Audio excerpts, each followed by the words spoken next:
어떤 책인가라는 주제에 대해서 또 한 번 말씀을 봅니다. 본문으로 택한 말씀은 시편 119편 그리고 디모데후서 3장 이하입니다. 우리 자리에서 일어나셔서 본문 찾으셔서 함께 읽도록 하겠습니다.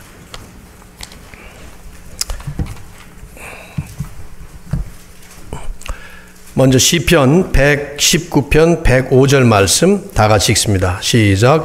주의 말씀은 내 발의 등이요 내 길의 빛이니이다. 130절 읽겠습니다. 주의 말씀을 열면 빛이 비치어 우둔한 사람들을 깨닫게 하나이다. 아멘. 신약으로 가셔서 디모데후서 3장 15절부터 17절까지인 말씀을 보겠습니다. 디모데후서 3장 15절부터 17절입니다. 자, 다 같이 읽겠습니다. 시작. 또 어려서부터 성경을 알았나니 성경은 능히 너로 하여금 그리스도 예수 안에 있는 믿음으로 말미암아 구원에 이르는 지혜가 있게 하느니라. 모든 성경은 하나님의 감동으로 된 것으로 교훈과 책망과 바르게 함과 의로 교육하기에 유익하니 이는 하나님의 사람으로 온전하게 하며 모든 선한 일을 행할 능력을 갖추게 하려 함이라. 아멘. 자리에 앉으시기 바랍니다. 미국 대학의 철학 교수이면서 작가로 활동하고 있는 크리스티나 허프 서머즈라고 하는 분이 쓴 Are we living in a moral stone age? 우리는 지금 도덕적 석기 시대에 살고 있는가라는 글 속에서 그분이 유명한 이 미국의 톡쇼 진행자인 제이 레노가 자주 하는 그 길거리에서 인터뷰했던 내용을 간단하게 언급을 하고 있습니다. 제이 레노가 지나가는 사람들 중에 대학생처럼 보이는 여자 둘을 붙들고 질문을 했습니다. Can you tell me one of the Ten Commandments? 10계명 중에 아는 거 하나 나에게 말해줄 수 있겠습니까? 그러자 그 여자는 언론의 자유? 이렇게 대답을 했습니다. 그래서 아니라고 고개를 흔드니까 그러면 하늘은 스스로 돕는 자를 돕는다? 아니라고 또 했죠. 다른 여자에게 질문했어요. 제가 말하는 성경 구절을 한번 뒤를 이어보실래요? 그러면서 너희 중에 죄 없는 자가 답은 돌로 치라 하는 것이죠. 요한복음 8장에 나오잖아요. If any one of you is without sin, let him. 그런데 여자는 신나게 즐기라 이렇게 대답을 했어요. 지나가는 청년에게 또 질문했습니다. 성경에 나오는 큰 물고기에게 잡힌 사람의 이름을 압니까? 그랬더니 피노키오? 이렇게 대답을 했어요. 이런 현대인들의 성경에 대한 무지한 현실에 대해서 기독교 작가인 필립 얀시는 자신의 책인 The Bible Jesus Read, 예수님이 읽으신 성경이라는 책 속에서 몇 가지 통계를 제시합니다. 미국인 80%가 10계명을 믿는다고 하는데 그 중에 4계명 이상을 말할 수 있는 사람은 극소수랍니다. 여러분은 어떠신지 모르겠어요. 사복음서의 이름, 신약성경 처음에 나오는 4복음서의 이름을 다 맞추는 사람이 절반도 안 된다고 합니다. 자, 뭐죠? 사복음서가? 예, 우리도 조금 심각한 사람이 있긴 한 것 같아요. 마태, 마가, 누가, 요한, 뭐 이 정도는 대부분 다 그리스도인이라고 하면 다 알 수가 있겠죠. 많은 사람들이 누가복음의 저자인 루크와 종교 개혁자인 루터와 구별을 잘 못한다고 합니다. 성경의 첫 권이 뭔지를 모르는 사람이 미국 성인의 50%가 넘는답니다. 뭐죠? 성경의 첫 권이? 네? 자신 있게 대답하셔야 될 것 같은데요. 제가 좀 설교 스타일을 바꿔서 이렇게 질문을 좀 자주 할 텐데, 대답을 잘 해보시면 좋을 것 같아요. 네, 좀 마음에 회의가 많이 오니까요. 정말 현대인들은 성경을 잘 모르는 것 같아요. 왜 그럴까? 왜 성경을 그렇게도 잘 모를까? 뭐 이유는 간단하겠죠. 당연하죠. 읽지 않기 때문입니다. 불신자들은 물론이거니와 교인들조차도 성경을 잘 안 읽습니다. 바나 리서치 그룹이라고 하는 미국의 이 리서치를 참 잘하는 정평이 있는 그룹인데 거기서 조사한 바에 따르면 미국 사람의 82%가 성경은 문자적으로 하나님의 영감으로 되었다, 이렇게 믿는다고 하는데 그 중에 하루에 한 번 이상 성경을 읽는 사람은 절반이 안 된답니다. 교회를 다니는 교인들 중에 70%는 일주일에 성경을 한 번도 읽지 않는다고 하고 그 중에 35%는 평생 전혀 성경을 읽지 않는다고 합니다. 여러분, 한국 교회는 어떨까요? 여러분은 어떻습니까? 제가 생각할 때는 과거 우리 한국 교회는 성경을 참 많이 읽었다고 생각이 돼요. 또 그 시대는 뭐 그거 외에 다른 특별한 교회의 프로그램이라는 게 별로 없었으니까 그랬을 수도 있겠지만 어쨌든 성경 참 많이 읽었다고 생각이 되는데 요즘의 한국 교회는 미국 교회와 다를까? 더 할까? 아니면 못 할까? 잘 모르겠습니다. 왜 그럴까요, 여러분? 왜 성경을 안 읽을까? 왜 그토록 중요하게 여겨야 되고 중요한 성경을 읽지 않고 믿음 생활을 한다고 할까? 저는 여기 두 가지 큰 이유가 있다고 생각합니다. 첫째는 성경이 어렵다고 생각하기 때문이고, 두 번째는 성경이 실제 우리의 삶에 그다지 도움이 되지 않는다라고 생각하기 때문에 성경을 읽지 않습니다. 우선 많은 사람들이 성경은 어렵다, 그렇게 생각을 합니다. 이해가 잘 안 되니까, 읽어도 이해가 안 되니까 성경을 어떻게 읽겠습니까? 근데 여러분, 우리 경험을 통해서도 그렇고 실제로 보면 이런 말, 성경이 어렵다라고 말하는 분들은 성경을 읽는 것을 시도는 해봤을지언정 끝까지 읽어본 분들이 아니에요. 성경을 끝까지 한 번 읽게 되면 또 한 번 읽게 됩니다. 그리고 자꾸 읽게 됩니다. 성경이 어렵다라고 대부분 말하는 대부분의 사람들은 성경을 읽는 것을 시도는 해봤겠지만 심지어는 시도도 안 해보고 그냥 들어서 그런 인상을 가지고 그렇게 할 거예요. 사실은 끝까지 읽어보면, 자세히 읽어보면, 신중하게 읽어보면 그렇게 말하지 않을 겁니다. 뭐 세상에 어떤 책이나 어떤 글이 그냥 적당히 읽어가지고 이해되는 것들이 무엇이 있겠습니까? 저는 가끔씩 집에 생활용품을 사왔을 때 그게 이제 새로운 물건이라면 설명서를 읽어봐야 되잖아요. 뭐 전기밥솥 뭐 이런 거 설명서 읽어봐야 할 거 아니에요. 근데 설명서 하나도 그냥 대충 읽어가지고서는 잘 이해하기 어려워요. 자세히 읽어야 합니다. 공부하듯이 읽어야 됩니다. 대부분의 경우가 다 그렇습니다. 근데 그냥 힐끗 보고 어렵다, 이거 오해죠. 또 하나, 두 번째로 성경을 읽지 않는 두 번째 이유는 이 성경에 나오는 내용들이 실제 나의 일상생활에 그다지 도움이 되지 않는다 하고 생각을 하면 읽지 않게 되죠. 뭐 그럴 수는 있다고 생각해요. 얼핏 보면 구약은 온통 이스라엘 역사 이야기 아닙니까? 게다가 옛날 얘기니까 이게 도대체 지금의 나와 무슨 관계가 있는가? 신약도 읽어보면 뭐 좋은 말씀처럼 생각되는 것들은 많지만 현실 생활에는 그다지 도움이 안 된다고 볼 수 있는 거죠. 비즈니스를 어떻게 하는지, 뭐 공부를 어떻게 하는지, 뭐 이런 것들은 성경에 안 나오니까 말이죠. 저는 오늘 또 한 번 이제 성경은 어떤 책인가라는 똑같은 제목과 주제를 가지고 다루겠는데, 이제 다음 주에 한 번 더 하면 이 성경에 대한 교리 설교 시리즈는 이제 끝을 맺고 다음으로 넘어가려고 합니다. 이제 그러기 전에 담임 목사로서 꼭 성도님들에게 부탁드리고 싶은 말씀이에요. 그건 뭐냐 하면 간단합니다. 이 성경 시리즈가 끝나기 전에, 다음 주가 되기 전에 반드시 성경 읽기, 그리고 나아가서 묵상하기를 꼭 실천해 주시면 여러분에게 큰 도움이 될 겁니다. 이미 잘하고 계시는 분들이 많은 줄 압니다. 여러분 나름대로 평생 그렇게 하시는 분도 많고요. 더 분발하시면 되고, 한 번도 성경을 처음부터 끝까지 읽어보지 못했다고 하면, 그렇다면 꼭 시작을 하세요.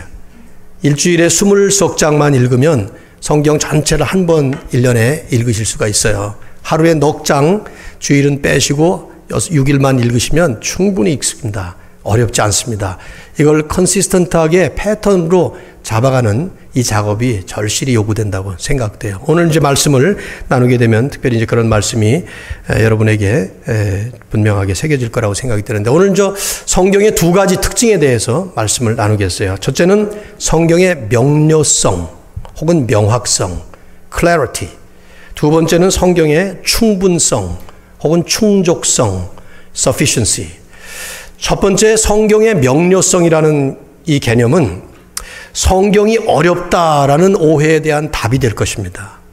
두 번째, 성경의 충족성이라는 혹은 충분성이라고 하는 이 교리는 성경이 현실적으로 우리에게 도움이 안 된다라는 오해에 대한 답이 될 거라고 생각해요. 제가 오늘 준비한 말씀은 우리 시대의 탁월한 복음주의 신학자 중에 한 분인 웨인 그루덤 교수님의 역작이라고 말할 수 있는 Systematic Theology에 나오는 내용을 많이 참조해서 준비한 것입니다.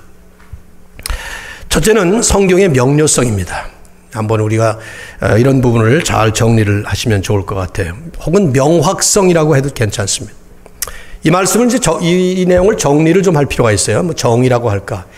성경의 명확성 혹은 명료성이라는 것은 성경의 가르침은, 잘 들으십시오, 하나님의 은혜를 간절히 구하면서 말씀에 순종하기를 진심으로 원하는 모든 사람들에게 성경은 충분히 이해될 수 있도록 기록됐다 하는 것입니다. 거기에 이제 약간 좀 단서가 있긴 하죠. 다시 말씀드리면 우리의 구원에 관한 모든 필요한 것들, 그리고 우리가 신앙인으로서 살아가는 데 필요한 우리의 그 삶의 원리 혹은 성장을 위해서 필요한 모든 것들에 대해서 성경은 우리가 충분히 이해할 수 있도록 아주 명확하게 기록했다는 것입니다. 이것이 성경의 명확성 내지는 명료성이라는 한 진리예요.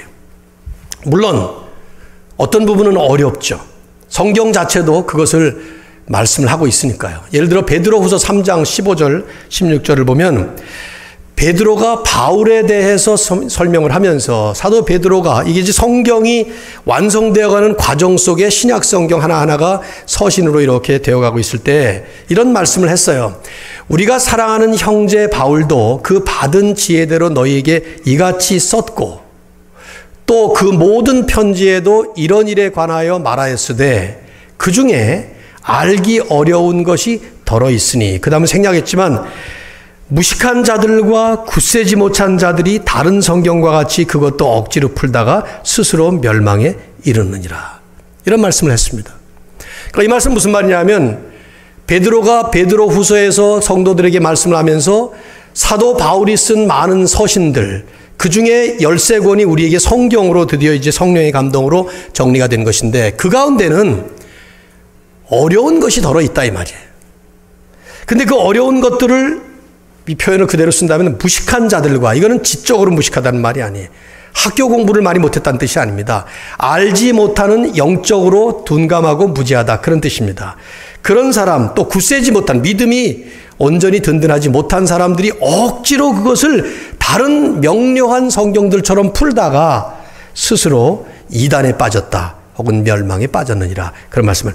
이 말씀을 여러분 가만히 보시면 이 말씀도 자세히 보면 가정하고 있는 것은 대부분의 성경 말씀을 알기 쉽다는 거예요. 그러나 그 중에 덜어는 알기 어려운 내용이 있다 이 말이죠.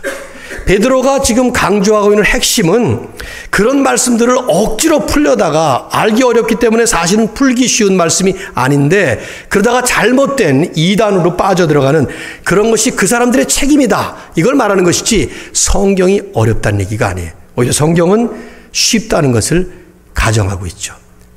성경 전체를 보면 오히려 성경은 이 명료성을 아주 당연한 듯이 그렇게 말씀을 하고 있어요. 몇 구절을 제가 볼 때 특별히 시편 1편 1절과 2절, 이 말씀 여러분 잘 아시죠? 복 있는 사람은 악인들의 꾀를 따르지 아니하며 죄인들의 길에 서지 아니하며 오만한 자들의 자리에 앉지 아니하고, 그 다음에 이렇게 말씀을 해요. 제가 생략을 해서 썼는데 같이 한번 읽어보시죠. 오직 여호와의 율법을 즐거워하여 그의 율법을 주야로 묵상하는 자로다. 이게 무슨 말입니까? 하나님의 말씀인 율법을 즐거워하고 그 율법을 주야로 묵상하는 일이 모든 신앙인들에게 필요한 일이라는 말이고, 그 말은 성경이 그렇게 누구나 읽고 누구나 묵상할 수 있는 말씀으로 쓰여졌다는 거예요. 읽으면 이해된다는 것이죠. 묵상하면 충분히 그것을 깨달을 수 있다는 그런 차원에서 이런 말씀을 쓴 거예요. 그래서 하나님은 이스라엘 백성들이 가나안 땅으로 들어갈 때 그 가나안 땅에 들어가서 하나님의 말씀에 대해서 어떻게 취급을 해야 될 것인지를 가장들에게 맡겼어요. 신명기 6장 6절 이하를 보면 이렇게 말씀을 하죠. 오늘날 내가 네게 명하는 이 말씀을 너는 마음에 새기고, 이 너는이라고 하는 말씀은 이스라엘의 가장들이에요. 그러니까 모든 가장들은 가나안 땅에 들어가면 먼저 하나님의 말씀, 그때는 이제 모세 오경 정도밖에 없었던 거죠. 그 말씀을 마음에 새겨라 이 말이에요. 그러나 그 다음에 네 자녀에게 부지런히 어떻게 하라고요? 가르치며, 그 다음 읽어보십시오 같이. 집에 앉았을 때에든지 길을 갈 때에든지 누워있을 때에든지 일어날 때에든지 이 말씀을 뭐래요? 강론하라. 그리고 그 다음에 쭉 더 말씀하죠. 너는 그것을 네 손목에 매어 기호를 삼고 미간에 붙여 표를 삼고 내 집 문설주의 바깥문에 기록할지니라. 여기 중요한 말씀이 가장들에게 하는 말씀이에요. 자녀들에게 부지런히 가르치라. 또 그 말씀을 언제 어디서든지 강론하라 하는 말씀을 해요. 하나님께서 이스라엘 가장들에게 가정에서 성경을 자녀들에게 가르칠 때 어떤 특별한 훈련을 받아야만 가르칠 수 있다고 말씀하지 않았어요. 또 제사장이나 선지자나 요즘식으로 하면 목사나 이런 설교가 같은 소위 성경 전문가들이 따로 필요하다는 말씀을 전혀 내포하지 않습니다. 오히려 모든 가정의 그 가장들 한 사람 한 사람이 자기 가정에서 자녀들에게 성경을 가르칠 수 있다는 사실을 당연한 듯이 가정을 하고 이 말씀을 한 것이죠. 왜냐하면 성경은 그만큼 쉽게 이해할 수가 있기 때문입니다. 오히려 어떤 말씀은 아예 성경을 읽어야 지혜로워진다 이런 말씀을 해요. 지난주에 봤던 말씀이에요. 이것이. 읽어봅시다 같이. 시작. 여호와의 율법은 완전하여 영혼을 소성시키며 여호와의 증거는 확실하여 우둔한 자를 지혜롭게 한다. 하나님의 말씀을 읽을 때 우둔한 자가 오히려 지혜롭게 깨우쳐진다는 거예요. 비슷한 말씀을 시편 119편 130편 읽었습니다마는 주의 말씀을 열면 말씀의 빛이 비쳐서 오히려 우둔한 사람들을 깨닫게 합니다. 성경을 읽을 때 오히려 깨달음이 일어나는 거예요. 그래서 심지어 여기 우둔하다 하는 말을 여러분이 자꾸 지적으로 생각하시면 안 됩니다. 지능이 낮다는 뜻이 아니에요. 성경을 읽으면 지능이 갑자기 110에서 150으로 올라간다 그 뜻이 아닙니다. 이거는 도덕적 영적 능력을 의미하는 말씀이에요. 그만큼 하나님의 말씀은 쉽게 쓰여졌고 이해할 수 있게 쓰여졌고 오히려 말씀을 읽으면 읽을수록 묵상하면 묵상할수록 그 말씀이 우리를 깨우칩니다. 그래서 우리는 이 말씀처럼 시편 109, 119편 105절 주의 말씀은 내 발의 등이요 내 길의 빛이니이다. 마치 어두운 길을 가는데 필요한 등불처럼 하나님의 말씀이 우리를 그렇게 인도한다는 거예요. 자, 그런데 왜 실제로 성경이 그렇게 어렵게 느껴집니까? 실제로 많은 사람들이 성경을 잘 이해하지 못하는 것이 그게 현실이에요. 왜 그렇습니까? 여러분이 성경 읽으시면 성경 쉽게 이해되던가요? 만일에 그렇지 않다면 그 이유가 어디 있다고 생각하세요? 성경 자체가 말하고 있는 아주 뚜렷한 한 가지 이유가 있습니다. 그게 뭐냐? 대부분 영적인 문제예요.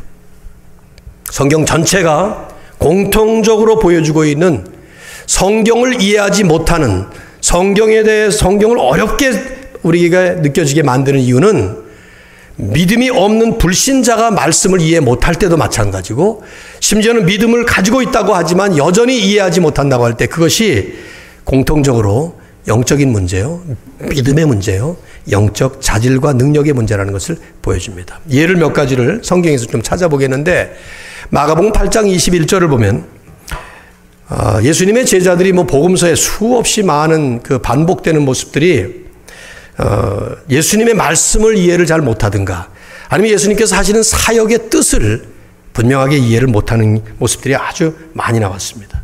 마가복음 8장 21절에 보면 5병이어로 5,000명을 먹이셨어요. 또 7병이어로 4,000명을 먹이셨습니다. 그런데 그러고 나서도 이 뜻이 무엇인지를 모르는 제자들을 향해서 예수님이 하신 말씀이 너희는 아직도 깨닫지 못하냐. 이게 무슨 말입니까? 당연히 깨달아야 되는데 깨닫지 못한다 그 말이죠. 왜 깨닫지 못했는가 생각해 보세요. 누가복음 18장에 보면 십자가에 예수님께서 달리신다는 말씀을 여러 번 하셨습니다. 그런데도 깨닫지 못하는 그들을 향해서 누가는 이렇게 쓰고 있어요. 제자들이 이것을 하나도 깨닫지 못하였으니 그 말씀이 감추었으므로 그들이 그 이르신 바를 알지 못하였더라. 하나도 깨닫지 못한 이유가 뭐냐? 말씀이 그들에게 감춰졌다 이 말이에요. 마치 말씀이 숨겨졌다는 뜻까지만 그 제자들의 영성이 그 말씀의 비밀과 진리를 깨달을 만한 영성이 못 됐다는 거예요. 심지어 제자들은 예수님께서 부활하신 다음에도 그 부활의 의미를 깨닫지 못하고 있었어요. 여러 번 말씀하셨는데 주님께서 하셨던 말씀이에요. 이르시되 미련하고 선지자들이 말한 모든 것을 마음에 더디 믿는 자들이. 이것이 깨닫지 못함과 믿음과를 연결해서 하신 주님의 결정적인 말씀이죠. 미련하고 선지자들이 말한 모든 것을 마음에 더디 믿는 자들이 잘 안 믿는다는 거예요. 스스로. 믿는 속도가 느리다는 것이죠. 주님은 이런 이들의 모습을 영적인 눈에다 비유한 적도 있어요. 눈이 어두워졌다. 가려졌다. 엠바오로 가는 두 제자가 예수님이 부활하셨는데 그 예수님을 알아보지 못하고 한참 가다가 여전히 알아보지 못할 때, 눈이 가리워져서 보이지 못할 때 예수님께서 그들의 눈을 여시는 그런 장면이 나오죠. 성경에는 지금 제가 예를 든 것은 전부 제자들이지만 이건 비단 제자들만이 아니에요. 일반적으로 이런 현상들이 마땅히 보아야 될 하나님의 역사를 보지 못한다거나, 마땅히 알아야 될 하나님의 진리를 깨닫지 못한다거나, 마땅히 이해해야 될 하나님의 말씀의 뜻을 이해하지 못하는 경우에 이건 성경은 영적인 역사다. 성령의 역사로 우리의 믿음의 눈이 열리고 그 성령의 역사로 인해서 하나님의 지혜가 주어지면 충분히 알 수 있는, 분명히 알 수 있도록 주신 이 하나님의 말씀인 성경 말씀인데 우리의 눈이 열리지 않고 영적인 지혜가 부족해서 못 깨닫는다는 것이죠. 그래서 야고보가 하신 말씀이 이 말씀이에요. 자, 한번 같이 읽어보겠습니다. 시작. 너희 중에 누구든지 지혜가 부족하거든 모든 사람에게 후히 주시고 꾸짖지 아니하시는 하나님께 구하라. 그리하면 주시리라. 그 뒤에 말씀은 오직 믿음으로 구하고 조금도 의심하지 말라. 우리가 뒷말씀만 보면은 기도의 한 그 약속 같아요. 믿음으로 구하고 조금도 의심하지 마라. 근데 이 말씀이 전제되고 있는 것은 지혜를 구하라는 것이죠. 하나님께 지혜를 구하면 하나님은 주신다는 거예요. 그래서 하나님의 지혜를 통해서 하나님의 말씀의 진리를 깨달을 수 있도록 그렇게 하나님이 만들어 주신다는 것이죠. 이렇기 때문에 우리는 너무 쉽게 혹은 너무 자주 말하는 그 성경이 어렵다라고 하는 말을 사실은 삼갈 필요가 있죠. 그 부끄러운 말이에요, 사실은요. 우리가 하나님의 마음을 가지고 간절히 사모하는 심정으로 하나님의 지혜를 기도하면서 구하면서 성경을 읽게 되면 반드시 말씀 안에서 말씀을 통해서 역사하시는 성령의 역사가 우리로 하여금 그 말씀의 진리를 깨닫게 만들어 주시는 것이죠. 성경이 이렇게 명료하게 쓰여졌다. 그래서 이해할 수 있다 하는 말은 반복하지만 지적인 능력이 아닙니다. 이건 영적인 자질과 영적 능력을 말씀하는 겁니다. 누구에게나 주시는 영적인 축복이에요. 바울이 여러 번 제가 이 말씀을 인용을 했는데 고린도 교회를 바라보면서 답답하게 쓴 말씀이 이 말씀이에요. 육에 속한 사람은 하나님의 성령의 일들을 받지 아니한다. 그런 일들은 영적으로 분별되기 때문이다 말씀을 하죠. 고린도후서 4장에 가시면은 바울은 또 특별한 말씀을 했어요. 우리가 하나님의 복음의 그 진리를 깨닫지 못할 때 방해하는 세력이 하나 있다는 말씀도 합니다. 그것을 그렇게 표현했어요. 이 세상의 신이 믿지 아니하는 자들의 마음을 혼미하게 하여 그리스도의 영광의 복음의 광채가 비치지 못하게 합니다. 복음의 광채, 즉 그 복음의 진리가 영광스럽게 빛나면서 우리 가운데 다가와야 되는데 이것을 그렇지 못하게 방해하는 그런 이 세상의 신적 존재들이 있다는 것이죠. 그럴 때 우리는 하나님의 말씀을 읽어도 그걸 깨닫지 못할 수 있단 말이에요. 그러므로 성경은 겸손하고 진실하게 믿음을 가지겠다는 마음을 가지고 그 말씀을 열면은 불신자라도 성경은 이해할 수 있도록 구원받는 지혜를 허락해 주는 말씀입니다. 이미 믿은 성도라면 우리 안에 계시는 성령님께서 그걸 계속 하나님의 은혜를 구하고 간절한 마음으로 또 진실하고 겸손한 자세로 읽을 때 반드시 성령께서 역사하게 돼 있어요. 여러 번 말씀했지만 진리의 성령이 오시면 그가 우리를 진리 가운데로 인도하십니다. 우리 안에 계신 성령님께서 하시는 주 업무가 뭐냐 하면 우리를 진리로 인도하시는 일이에요. 그 때문에 하나님의 말씀을 읽을 때마다 그 말씀 안에서 말씀을 통해서 성령은 우리를 하여금 진리를 깨닫게 하시는 것이죠. 웨스트민스터 컨페션은 1장에서 이 부분을 이렇게 간단하게 요약을 하고 있습니다. 제가 한번 읽어드릴게요. 성경에 있는 모든 것이 그 자체로 똑같이 명백하거나 모든 사람에게 똑같이 분명한 것은 아니다. 그러나 구원을 위해 알아야 하고 믿어야 하고 지켜야 할 필요가 있는 모든 것들은 성경 여기저기에 분명하게 말씀되고 설명되어 있기 때문에 배운 사람뿐만 아니라 배우지 못한 사람들도 일반적 수단을 적절히 사용함으로써 말씀을 충분히 이해할 수 있다. 이것이 우리가 믿고 있는 성경의 명료성입니다. 그러나 이제 여러분이 오해하시지 않도록 한 가지를 좀 언급한다면 성경이 명료하다는 말은 해석이 언제나 똑같다는 뜻은 아닙니다. 이 성경 말씀에 대해서 이런 해석이 나올 수도 있고 이런 해석이 나올 수도 있어요. 본질적으로는 같지만 지엽적으로는 다르게 해석될 수 있다 이 말이죠. 그러니까 많은 설교들이 있는 거예요. 근데 이제 그럴 때에도 역시 문제는 성경 자체에 있는 것이 아니에요. 그걸 해석하는 우리들에게 있는 것이죠. 그러니까 우리의 해석은 미흡하다 이 말이에요. 성경은 분명하지만 우리가 아직 영성이 부족하거나 또 영적인 지혜가 부족하기 때문에 혹은 성경을 해석을 자료가 부족해서 이해가 부족해서 잘못 해석할 수 있다 이 말이죠. 그럴 때에도 우리는 성경 자체는 분명히 하나님의 말씀으로 명료한 말씀이라는 걸 기억할 필요가 있습니다. 오히려 그렇기 때문에 우리가 어떤 진리 부분에서 일치가 되지 않을 때 그것이 본질적으로 벗어나지 않는다면 두 가지를 명심할 필요가 있어요. 하나는 성경에서 그렇게 딱 부러지게 명확하게 말하지 않을 때에는 절대적인 것처럼 주장하지 말아야 합니다. 해석이 절대적인 거 아니니까. 하나님이 그렇게 명확한 답을 주시지 않았다면 우리도 그걸 인정을 해야죠. 견해 차이를 인정해야 되는 거예요.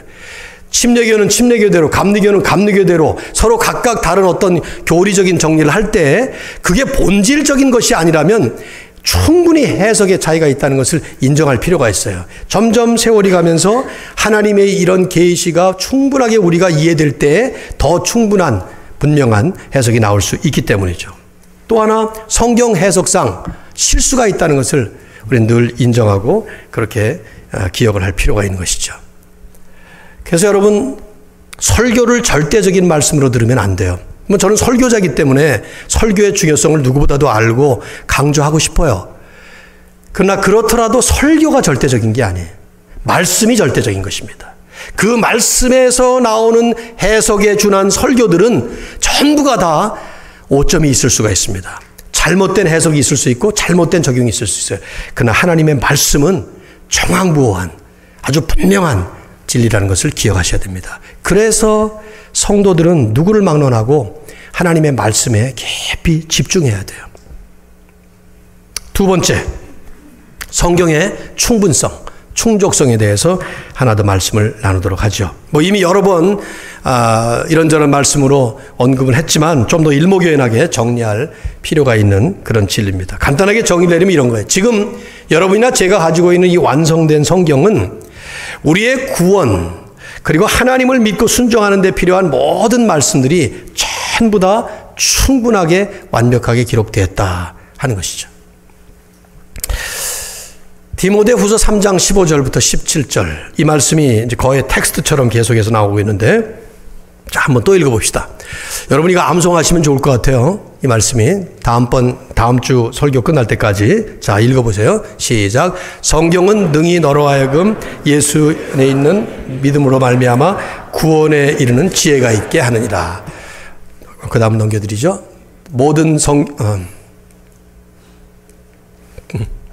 자, 시작. 모든 성경은 하나님의 감동으로 된 것으로 교훈과 책망과 바르게 함과 의로 교육하기에 유익하니. 이게 이렇게 안 넘어갑니까? 뒤에서 넘겨주셔야 되겠네. 자, 또 읽어봅시다. 시작. 이는 하나님의 사람으로 온전하게 하며 모든 선한 일을 행할 능력을 갖추게 하려 함이라. 우선 첫 번째 말씀하는 성경은 구원에 이르는 지혜가 있게 한다. 즉 구원받는 데 필요한 모든 말씀이 성경 안에 다 있다는 거예요. 성경 외에 다른 어떤 곳에서 구원받는 방법을 찾을 필요가 없다는 것이죠. 또 사실은 찾아서도 안 돼요. 구원을 받은 사람에게는 하나님의 사람으로 점점 더 온전하게 성장해서 성숙한 신앙인이 될 수 있도록, 그래서 과거에는 선한 일을 행할 수 있는 능력이 전혀 없었던 죄인이었지만 이제는 우리가 점점 더 하나님의 뜻대로 선한 일을 온전하게 행할 수 있는 능력을 갖추는데 필요한 모든 말씀들이 성경 안에 다 기록됐단 말이죠. 구원을 받고 하나님의 자녀로 살아가는 데 필요한 모든 답이 이 성경 안에 다 들어있다는 말이에요. 구원받는 길이 뭐냐 하는 데 대한 답이 있을 뿐만 아니라 심지어는 그리스도인으로서 우리가 어떻게 결혼 생활을 해야 되는가, 성경에 답이 있어요. 그리스도인으로서 가정생활을 어떻게 해야 되는가, 성경에 답이 있단 말이죠. 자녀 교육을 어떻게 해야 되는가, 심지어 직장생활, 사회생활을 어떻게 해야 되는가, 이런 모든 분야에 성경이 답을 갖고 있다는 거예요. 물론 이 말씀은 내가 누구와 결혼해야 되는가, A와 B가 있는데 그 둘을 놓고 누굴 선택해야 되는가, 이런 답이 있다는 뜻은 아니에요. 직장을 내가 뭘 해야 되나, 학교 전공을 내가 뭐 공대를 가야 되나 아니면 물리대를 가야 되나, 뭐 이런 답이 성경에 있다는 건 아니에요. 그런 것들은 이제 적용을 해야 될 부분이죠. 그러나 성경은 그 어떤 것을 해도 좋을 만한 원리적인 차원에서 우리의 모든 삶의 분야에 답을 다 가지고 있다. 충분하게 이 말씀에 담겨져 있다는 것이죠. 이것은 이제 우리만, 완성된 성경을 가지고 있는 지금 우리 시대에 우리들만 해당되는 것은 아니에요. 성경을 보면 성경이 기록된 것은 하나님의 구속사 흐름 속에서 점진적으로 계시가 발전하고 점진적으로 성경이 점차적으로 기록이 되어 있습니다. 예를 들면 모세가 죽었을 때 그 당시의 성도들에게는 모세 오경밖에 없었어요. 근데 그 모세 오경만 가지고 충분했던 것이죠. 더 이상의 계시가 필요 없었고 더 이상의 말씀이 필요 없었던 거예요. 그러나 여호수아 시대가 들어가면서 여호수아서가 정리가 되고 사무엘 시대로 들어가고 다윗의 시대로 들어가면서 사무엘 상하가 정리가 됩니다. 그래서 성경이 그들에게 주어진 거예요. 그들에게 필요한 만큼 그때그때 충분할 만큼의 하나님의 말씀이 주어지면서 하나님의 이 점진적 계시의 섭리에 따라서 하나님은 말씀을 점점 더 첨가하셨고 마지막 때에 드디어 마지막으로 완성된 예수 그리스도라고 하는 계시의 완성이 이루어진 것이죠. 그리스도가 오심으로 인해서 하나님은 더 이상 보여줄 게 없는 거예요. 더 이상 알려줄 필요가 없는 거예요. 그리스도 안에서 모든 계시, 하나님이 알려주시고자 하는 그 모든 하나님의 뜻이 그 안에 다 들어가 있는 것이죠. 그래서 그 예수 그리스도를 통해 완성된 그 계시가 이제는 우리에게 성경으로 완성된 모습으로 우리에게 주어졌다는 말이에요. 성경의 충분성이라고 하는 이 진리는, 이 완성된 성경 말씀은 이제 우리의 구원과 우리들의 신앙생활에 너무 충분하기 때문에 이 성경 외에, 성경 말고 구원과 신앙생활에 더 이상 필요한 것은 아무것도 없다는 거예요. 그러므로 다음 주에 얘기할 얘기지만 더 이상 거기에 첨가해서는 안 된다는 것이죠. 종결성이에요, 이것이. 웨스트민스터 컨페션을 간단하게 읽어드린다면 이렇게 요약되어 있어요. 하나님 자신의 영광에 관해서 필요한 모든 것들, 그리고 사람의 구원과 신앙과 생활에 필요한 모든 것에 대한 하나님의 모든 뜻은 성경에 명백하게 제시되어 있거나 혹은 건전하고 필연적인 논리에 의해서 성경으로부터 추론될 수 있다. 그 위에 성령의 새로운 계시라든가 사람의 전통 같은 것에 의해서 어느 때에도 아무것도 첨가되어서는 결코 아니 될 것이다.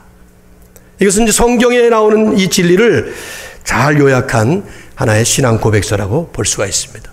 이 성경의 충분성은 현실적으로 우리에게 세 가지 면에서 아주 중요한 인사이트를 안겨주고 있습니다. 첫째는 우리는 성경에 아무것도 더해서도 안 되고 심지어 그 어떤 문서도 성경과 동일한 권위를 가진 위치에 둘 수가 없습니다. 하나님께서 말씀하시고자 하는 모든 것들이 성경에 다 있기 때문에 더 이상 성경 외에 필요한 것이 없다 이 말이죠. 하나님의 영광에 관한 모든 것들, 우리의 구원, 신앙, 생활에 관한 모든 것들에 대한 하나님의 모든 뜻이 이 성경 안에 명백하게 제시되어 있든지 아니면 건전한 필연적인 논리에 의해서 얼마든지 추론할 수 있든지 우리가 설교할 때 대부분의 이제 그런 작업을 하게 되는 것이죠. 여러분 교회 역사를 보면 종종 하나님의 계시받았다고 나타나는 이단들이 언제나 있었습니다. 지난 세기만 하더라도 오순절 계통에서 다는 아니지만 계시받았다, 성경 말고 계시받았다라고 주장했던 적들이 있었습니다. 그래서 한때 순복음교회 조용기 목사님도 이단 취급을 받았던 것은 바로 그런 차원 때문이에요. 성경 외에 본인이 기도를 통해서 계시를 받았다고 주장을 하거나 할 때 정통 기독교에서는 이단 취급이 되는 것이죠. 최근에도 이 아이홉이라고 하는 단체, 그러니까 아이홉이 여기 지금 팬케이크 파는 그 레스토랑이지만 인터내셔널 하우스 오브 프레어스라고 하는 그 캔자스에 있는 한 단체예요.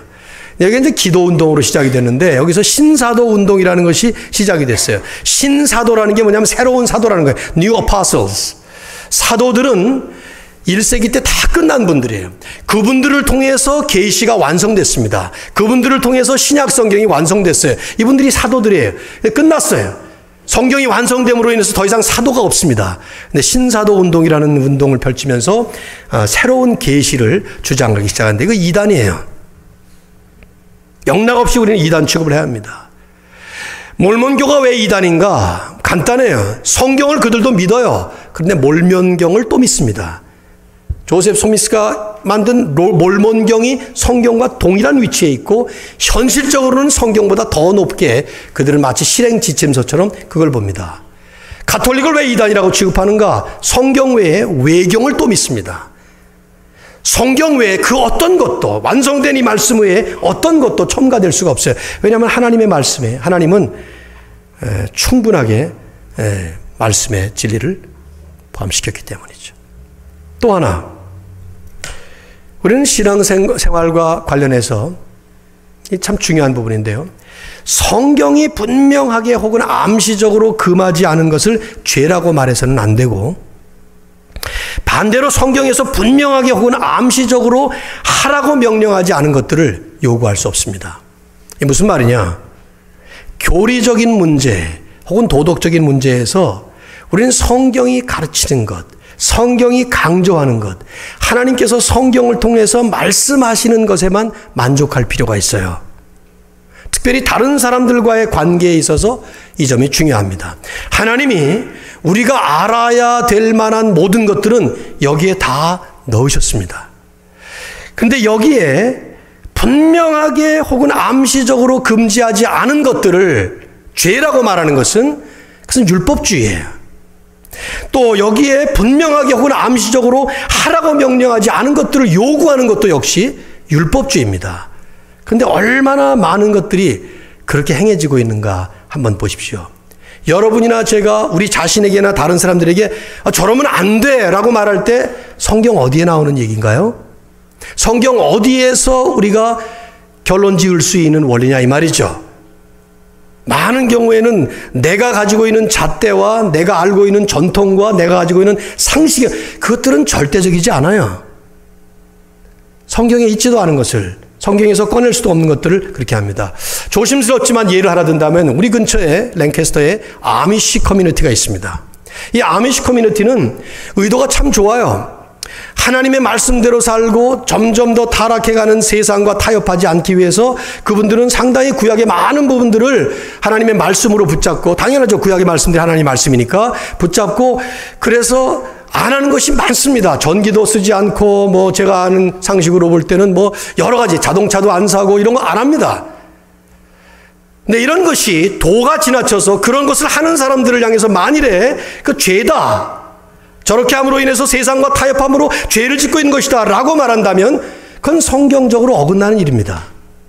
절대적이지 않으니까요. 그들은 우리가 마시고 있는 것들, 우리가 먹고 있는 것들을 많이 안 먹습니다. 저는 리스펙트 해요. 하지만 그것이 도가 지나쳐서 성경을 넘어서는 그런 절대적인 어떤 기준이 되어버릴 때 그건 대단히 위험한 율법주의에 들어간다 이 말이죠.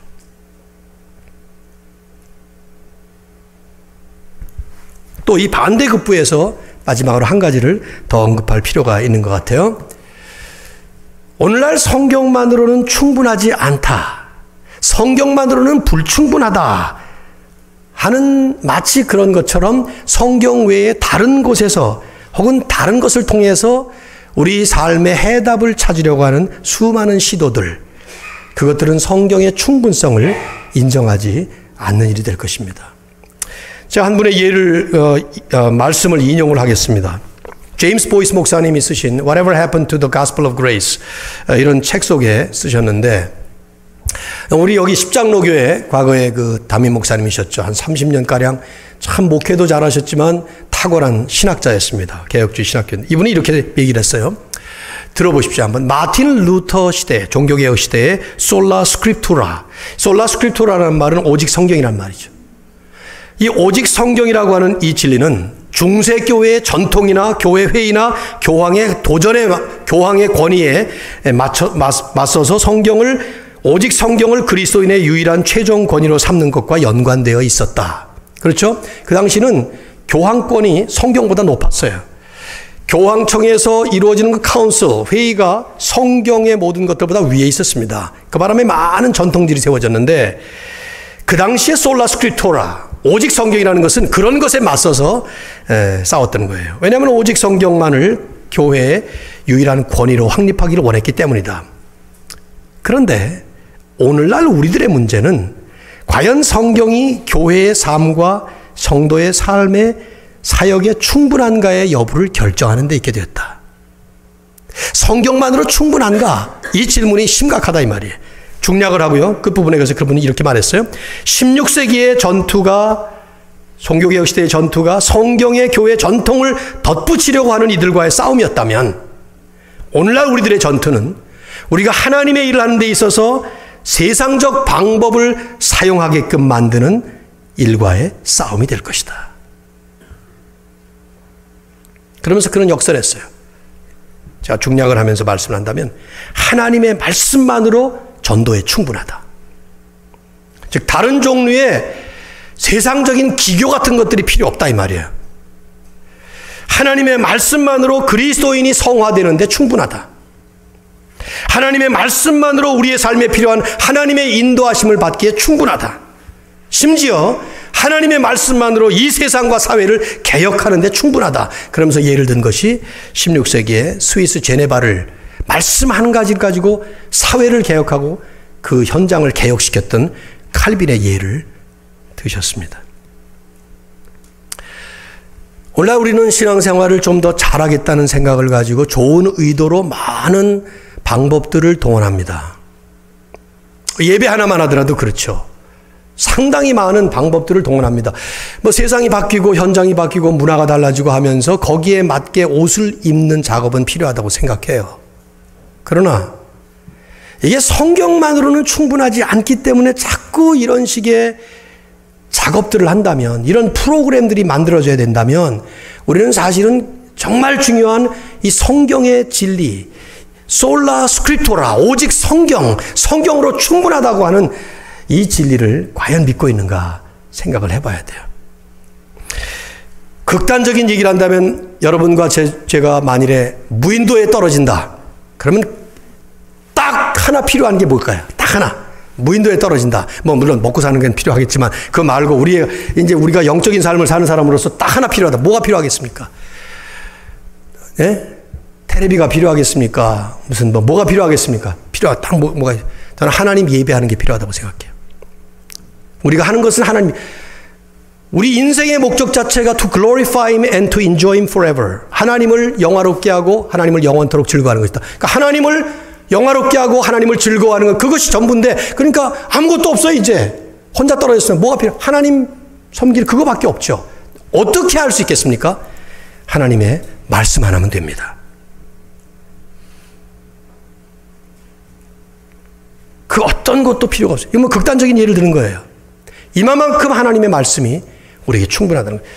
우리는 세상살이를 살아가면서 지금 엄청난 영적 전투를 하고 있습니다. 이 영적 전투에서 필요한 것, 하나님의 말씀이. 오늘 영혼자매가 대표 기도를 하면서도 회개 기도 속에 그 말을 넣었던데, 성령의 검을 휘두르면서 살지 못했던 우리라는 얘기를 했어요.